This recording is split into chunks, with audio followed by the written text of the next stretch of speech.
भगोड़ापन दोष है जो किसी भी इंसान को गर्त में धकेल देता है। जीवन में जब भी बाधाएं आए, पलायन मत करिए। एक बार साला भागने की आदत पड़ गई, जिंदगी भर आदमी भागता रहता है, सारी उम्र भागता रहता है। याद रखना, पेड़ कट जाने के बाद दोबारा बड़ा हो जाता है, चांद फिर से बड़ा हो जाता है। इस बदलती बिगड़ती दुनिया में कुछ भी स्टेबल नहीं है, चीजें बदलती ही रहती हैं। कोई भी चीज लंबे समय तक होती ही नहीं। अच्छे दिन भी हमेशा लंबे समय तक नहीं रहते और खराब दिन भी हमेशा लंबे समय तक नहीं रहते। याद रखना, कठिनाइयों से घबराना नहीं। कठिनाइयां और बाधाएं सिर्फ कमजोर को कमजोर करने आती हैं। कठिनाइयां और बाधाएं सिर्फ कमजोर को कमजोर करने आती हैं और उन्हीं को दबा पाती हैं साला जो पहले से कमजोर है। मजा तब आता है जब कठिनाइयां और बाधाएं आपसे टकराएं, तो उनको मजा आए कि साला किसी मर्द से टकराए हैं हम। जब टकराएं तो उनको मजा आना चाहिए कि कोई आदमी टकरा है, कोई औरत टकरी है, साला हालत खराब हो जाए एक बार। ऐसा नहीं कि जरा सी गर्म हवा चली और बिस्तर बंद कर दिया कि हमारी तो होली काम। सबसे आसान तरीका क्या है? पलायन। हर आदमी थोड़ी सी प्रॉब्लम आते ही यही रास्ता चुनता है। महापाप है, आज मुझसे सुन लेना। कोई भी धंधा करना, पलायन मत करना। एक बार पलायन किया, साला गंदी आदत लग जाएगी। यहां से वहां जाओगे, वहां से कहीं और जाओगे, वहां से कहीं। अरे चुनौतियों का सामना करना एक बार सीख गए ना, पलायन की नौबत कभी जिंदगी में नहीं आएगी। कठिनाइयां पलायन करेंगी, प्रॉब्लम पलायन करेंगी, चुनौतियां पलायन करेंगी और दूर से ही देख के घबरा जाएंगी, साला कहीं चले जाना, इस पे ना जाना, ये निपटा देगा। आपको क्या लगता है जो लोग कामयाब हुए हैं उनको चुनौतियां नहीं? और हर आदमी भागना चाहता है। वो अर्जुन को देखो कि बीच लड़ाई में, लड़ाई शुरू होने की है, उसके बीच में कह रहा है ना, कुरुक्षेत्र के युद्ध में सब तैयार हैं, दोनों सेनाएं आमने सामने खड़ी हैं, सब घर बार छोड़ के आए हैं, और उसके बीच में कहता है ना, नहीं लड़ता। क्यों नहीं लड़ता? अपना तर्क है उसके पास भी। जो पलायन करते हैं सबके पास साला कोई ना कोई तर्क है, और जिसका तर्क सुनो लगता है बात तो ठीक कह रहा है। अर्जुन भी बात ठीक कह रहा है। अपनों को मारना पड़े, ऐसा राज्य मिले तो क्या करना है इस राज्य का? पलायन करना है, छोड़ दो, नहीं लड़ना, नहीं चाहिए राजपाट। ऐसे में एक बढ़िया अपलाइन का होना बहुत जरूरी है। ऐसे में एक बढ़िया अपलाइन, कृष्ण के अलावा कोई और अपलाइन होता तो शायद अर्जुन पलायन कर जाते। कोई और होता तो पलायन, वो तर्क ही ऐसा दे रहा है। आपकी टीम में कोई पलायन करेगा, तर्क ऐसा देगा, आपके पास जवाब ही नहीं है। आप बोलते हो बात तो ठीक कह रहा है यार, इसको कैसे रोकूं, जाने तो, ऑल द बेस्ट, जा। लेकिन भगवान कृष्ण ने अर्जुन को यह नहीं बोला जा। भगवान कृष्ण ने अर्जुन को यह बोला कि यह टाइम है ये बात करने का। पहले क्यों नहीं सोचा बे? तेरी वजह से कितने लोग घर बार छोड़ के आए हैं। कम ऑन, तेरी वजह से बहुत सारे राजा लोग आ गए हैं लड़ने। उनको क्या मुंह दिखाएगा? वो तो घर जाके बोल के आए हैं कि या तो मरेंगे या मारेंगे, धर्मयुद्ध है, लड़ेंगे। और आज तू अगर भाग गया तो वो घर जाके क्या मुंह दिखाएंगे? ऐसा ही मैं तुमको बोलता हूं, ये जितने सामने बैठे हो काले कोट में, तुम्हारी वजह से साला बड़े सारे लोग घर बार छोड़ के आए हैं। तुम्हारी वजह से बहुत सारे लोगों ने नौकरियां छोड़ी हैं। अभी पलायन का रास्ता नहीं है मेरे दोस्त, ये पहले सोचना चाहिए था, आने से पहले। इतिहास उनको कभी इज्जत नहीं देता मेरे दोस्त जो बिन पैंदे के लोटे होते हैं। याद रखना मेरी बात, उनकी इज्जत होती ही नहीं है।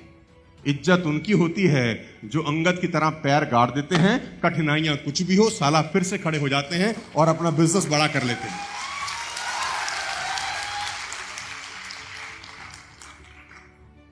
मैं आपको उदाहरण देकर समझाऊंगा, आपको जल्दी समझ में आएगा। आपकी स्क्रीन के ऊपर एक कंपनी का नाम लिख रहा हूं जिसका नाम है Tesla. Ladies and gentleman, boys and girls, 2003 में यह कंपनी स्टार्ट हुई। 2003 में यह कंपनी स्टार्ट हुई। एलन घुसे 2004 के अंदर। आपकी जानकारी के लिए बता दूं, पहला प्रॉफिट कंपनी ने शुरू होने के 10 साल के बाद बनाया।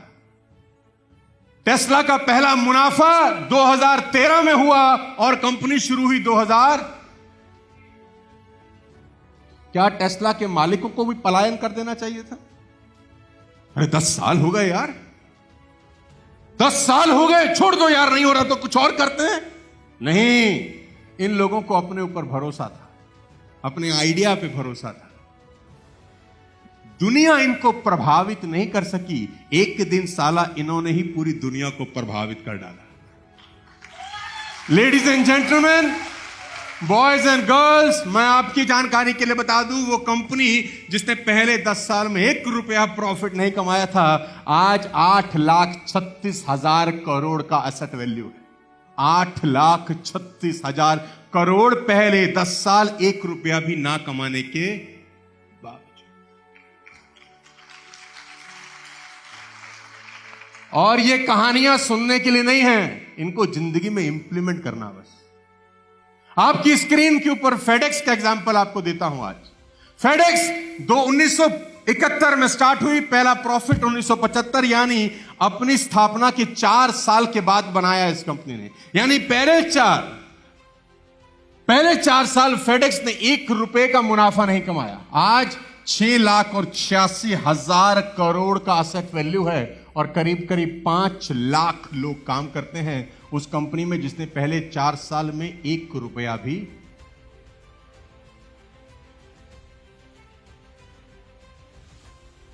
बड़े लोग यूं ही साला बड़े नहीं हो गए, शेर का जिगरा लेके आए थे, अपने काम पे भरोसा था।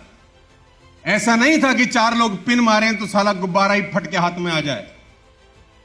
लेडीज एंड जेंटलमैन, अमेज़न 1994 में जेफ बेजोस ने स्टार्ट किया, 9 साल तक 1 रुपया नहीं कमाया इस आदमी ने। पल्ले से लगाता रहा, उधार मांग के लगाता रहा, पहले 9 साल 1 रुपया नहीं कमाया। 2003 में स्वाद चखा, आज 41,60,000 करोड़ का ब्रांड वैल्यू है।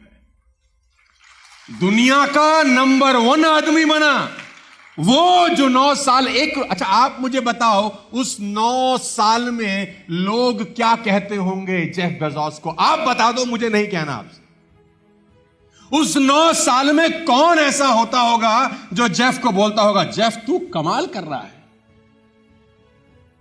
हमें तेरे पे पूरा भरोसा है, लगा रहे। लोग इसकी चड्डी में बम नहीं, एटम बम लगाते होंगे।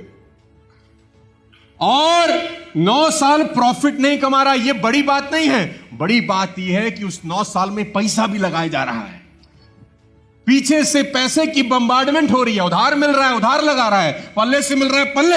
एक बात का भरोसा है कि मैं जो आइडिया लेके चल रहा हूं, एक दिन साला दुनिया पे राज करूंगा, एक दिन राज करूंगा। मैंने आपसे कहा, बड़े लोग यूं ही बड़े नहीं हुए, तुक्के में, विरासत में बड़े नहीं हुए। इन लोगों में साला शेर का जिगरा है। यहां डायरेक्ट सेलिंग के अंदर 9 साल 9 दिन में साला फट के हाथ में आ जाता है।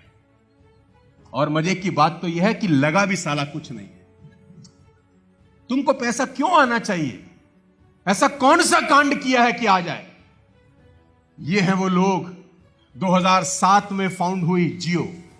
2007 में मुकेश अंबानी ने जियो की स्थापना करी। 2007 से लेकर 11 साल 2018 तक सिर्फ बैकग्राउंड में काम होता रहा। ऑप्टिकल फाइबर बिछती रही। 1.5 लाख करोड़ का प्रोजेक्ट था। 1.25 लाख करोड़ बैंक से उठाए, 25,000 करोड़ पल्ले से लगाए।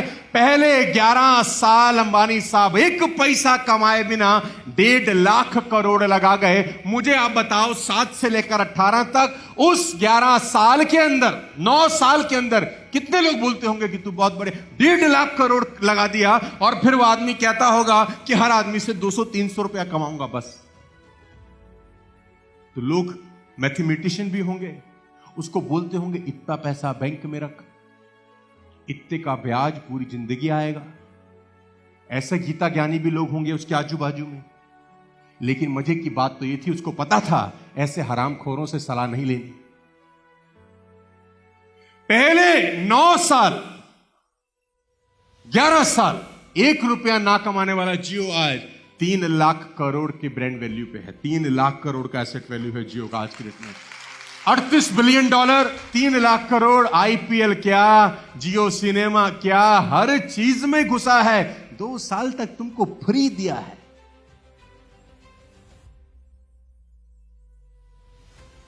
बिजनेस माइंडसेट से नेटवर्क मार्केटिंग होती है, एम्प्लॉय माइंडसेट से नहीं होती। कागज पे लिख लो आज। डायरेक्ट सेलिंग का बिजनेस एम्प्लॉय माइंडसेट से हो ही नहीं सकता कि मैं किसी टीम का हिस्सा हूं, वो जैसा बताएगा मैं कर लूंगा, ऊपर वाला बता देगा मैं कर लूंगा, नहीं बताएगा मैंने, ये होएगा ही नहीं। तो इस बात को अच्छे से समझ लो, पेशेंस रखनी पड़ेगी। बहुत समय ऐसा होगा पे आउट गिरेंगे, नहीं आएंगे, लोग परेशान करेंगे। अरे कितना साल तुमको टोटल हुआ है? 4 साल तो मुझे ही हुआ है, तो तुमको तो कम ही हुआ होगा। और तुम्हारा लगा क्या है बे? जितना पैसा लगा है उसकी तुम पूड़ियां तल के खा गए राइस ब्राइन में, कमीनो। तुम्हारा पल्ले से क्या लग रहा है? इनका पल्ले से 10-10 साल लगे हैं और अंधा पैसा इन्वेस्ट हुआ है। इन सब में एक ही बात कॉमन है। ऐसे दर्जनों एग्जाम्पल आप गूगल पे जाएंगे तो आपको मिल जाएंगे। मैंने कोई हैरान करने वाली चीज आपको नहीं बताई, आप भी निकाल सकते हैं। इनमें एक ही समानता है कि इनको इनके डिसीजन पर भरोसा था। इन्होंने जो डिसीजन लिया ना, उस डिसीजन पे ये चट्टान बन के, तो आप सबने भी ना 6 महीना, 2 महीना, 1 साल, 2 साल पहले एक डिसीजन लिया होगा वेस्टेज में आने का। कम ऑन, मैं कह रहा हूं कुछ मत करो, अपने डिसीजन की लाज बचा लेना, बस आपका ही डिसीजन है। ये चुनौती तुम्हारी है मेरे दोस्त, क्योंकि तुम जिस बिजनेस में हो ना, हर चौथे दिन कोई सिचुएशन ऐसी बनेगी कि मन करेगा कि छोड़ दो। तुमको क्या लगता है 22-23 साल में हमारी जिंदगी में कोई सिचुएशन नहीं आई होगी? ये 23 के 23 साल हनीमून पीरियड रहे होंगे? नहीं। लेकिन हमको एक बात पता थी कि चींटी के आगे कितना भी अवरोध पैदा कर दो, वो रास्ता बना ही लेगी जाने का। चींटी जा रही हो ना, आप रखो उसके आगे कुछ भी रख के देखो एक बार, मैं दावा दे सकता हूं वो वापस नहीं पलटती। पेंसिल रख दो, साला पेंसिल के ऊपर से निकल जाएगी। हाथ रख दो, हाथ के साइड से निकल जाएगी। ऐसा नहीं होगा कि चींटी जा रही है, तुमने कुछ रखा, उसने बोला वापिस।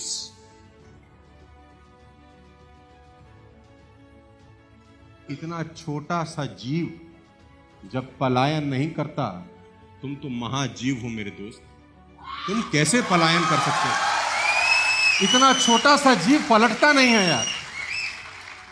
बिजनेस करने के लिए सबसे पहले बिजनेस में रुकना जरूरी है मेरे दोस्त। मैं आपको 1000 चीजें बता दूं, कोई फायदा ही नहीं है अगर यह बात समझ में ना आए कि यह बिजनेस रुक के ही होगा। हर व्यक्ति फेल होता है, धूल में गिरता ही है यार। तो आप सबके साथ अगर ऐसी घटनाएं हो रही हैं तो खुशकिस्मत हो। ऊपर देख के धन्यवाद देना ईश्वर का कि तुम्हारा बढ़िया टेस्ट लिया जा रहा है, सही जगह पे लिया जा रहा है। पलायन नहीं करना मेरे दोस्त, भागना। वादा करो भागोगे तो नहीं। कम ऑन, दोनों हाथ ऊपर उठा के बोलो यार। कम ऑन, दोनों हाथ उठ। आप बोल दो सर पलायन नहीं करेंगे। वन मोर टाइम, पलायन नहीं करेंगे। चाहे कुछ हो जाए, कितनी आंधियां उड़े, कितने तूफान उठे, दुनिया छोड़ देंगे लेकिन साला करेंगे यही कंपनी, और आखिरी तक डट के करेंगे। भाई ये डिटर्मिनेशन चाहिए मेरे दोस्त। We need determination.